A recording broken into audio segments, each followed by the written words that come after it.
ମୋହନ ସରକାରଙ୍କ ବଡ଼ ଘୋଷଣା।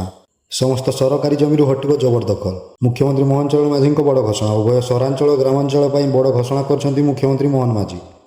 ତ ଏ ନେଇ କ'ଣ ରହିଛି ସମ୍ପୂର୍ଣ୍ଣ ଅପଡେଟ୍ ଚାଲନ୍ତୁ ଏହି ଭିଡ଼ିଓ ମାଧ୍ୟମରେ ଜାଣିବା। ତା ପୂର୍ବରୁ ଯଦି ଆପଣ ଆମ ଚ୍ୟାନେଲକୁ ନୂଆ କରି ଦେଖୁଛନ୍ତି ତାହେଲେ ଆମ ଚ୍ୟାନେଲକୁ ଏବେ ହିଁ ସବସ୍କ୍ରାଇବ୍ କରନ୍ତୁ ଏମିତି ନୂଆ ନୂଆ ଇନଫର୍ମେଟିଭ୍ ଭିଡ଼ିଓ ଦେଖିବା ପାଇଁ।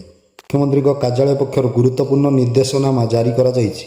ସମସ୍ତ ଜିଲ୍ଲାପାଳଙ୍କୁ ନିର୍ଦ୍ଦେଶ ଦେଇଛନ୍ତି ସିଏମ୍ ମୋହନ ମାଝୀ। ରାଜ୍ୟରେ ଆଉ ରହିବନି ଜବରଦଖଲ। ସରକାରୀ ଜମିରୁ ବେଆଇନ ଦଖଲ ହଟାଇବାକୁ ଜିଲ୍ଲାପାଳଙ୍କୁ ନିର୍ଦ୍ଦେଶ ଦେଲେ ମୁଖ୍ୟମନ୍ତ୍ରୀ। ଉଭୟ ସହରାଞ୍ଚଳ ଓ ଗ୍ରାମାଞ୍ଚଳରୁ ଜବରଦଖଲ ହଟାଇବାକୁ ମୋହନ ମାଝୀ ନିର୍ଦ୍ଦେଶ ଦେଇଛନ୍ତି। ମୁଖ୍ୟମନ୍ତ୍ରୀ କହିଛନ୍ତି ଯେ ସରକାରୀ ଜମିଗୁଡ଼ିକ ମୁଖ୍ୟତଃ ବିକାଶ ଓ ସର୍ବସାଧାରଣ କଲ୍ୟାଣ କାର୍ଯ୍ୟ ନିମନ୍ତେ ବ୍ୟବହାର ହୁଏ। ତେଣୁ ସରକାରୀ ଜମିକୁ କେହି ଜବରଦଖଲ କରିପାରିବେ ନାହିଁ। ଏହା ବେଆଇନ ଭାବେ ଗଣାଯାଉଛି। ମୋହନ ମାଝୀ କହିଛନ୍ତି ଜବରଦଖଲ ଯୋଗୁଁ ବିକାଶ ବାଧାପ୍ରାପ୍ତ ହେଉଛି। ତେଣୁ ଏସବୁ ବେଆଇନ ଦଖଲ ତୁରନ୍ତ ହଟାଯିବା ଆବଶ୍ୟକ। ଆଉ ରାଜ୍ୟ ସରକାର ଏଥିପାଇଁ ଦୃଢ଼ ସଂକଳ୍ପବଦ୍ଧ। ପ୍ରଚଳିତ ନିୟମ ଅନୁଯାୟୀ ଜବରଦଖଲ ହଟିବା ପରେ ଏହାକୁ ବାଡ଼ ଲଗାଯିବ। ଏଥିରେ ସମସ୍ତ ଦୃଷ୍ଟିଗୋଚର ହେବା ଭଳି ସାଇନବୋର୍ଡ଼ ଲଗାଇବା ପାଇଁ ମଧ୍ୟ ନିର୍ଦ୍ଦେଶ ଦିଆଯାଇଛି। ତେଣୁ ରାଜ୍ୟରେ ଖୁବ୍ ଶୀଘ୍ର ଜବରଦଖଲ ଜମିଗୁଡ଼ିକ ନିଜ ଅକ୍ତିଆରକୁ ଆଣିବେ ନୂଆ ସରକାର। ମୁଖ୍ୟମନ୍ତ୍ରୀ ଭାବେ ଶପଥ ନେବା ପରେ ଆକ୍ସନ୍ ମୋଡ଼ରେ ନଜର ଆସୁଛନ୍ତି ମୋହନ ମାଝୀ। ଗୋଟିଏ ପରେ ଗୋଟିଏ ପଦକ୍ଷେପ ନେବା ସହିତ ଉଦାହରଣ ସୃଷ୍ଟି କରୁଛନ୍ତି।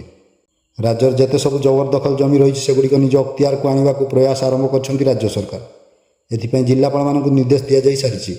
ଖୁବ୍ ଶୀଘ୍ର ଏହାର କାର୍ଯ୍ୟକାରୀ ହେବା ସହିତ ଜବରଦଖଲ ଜମି ଅଣାଯିବ।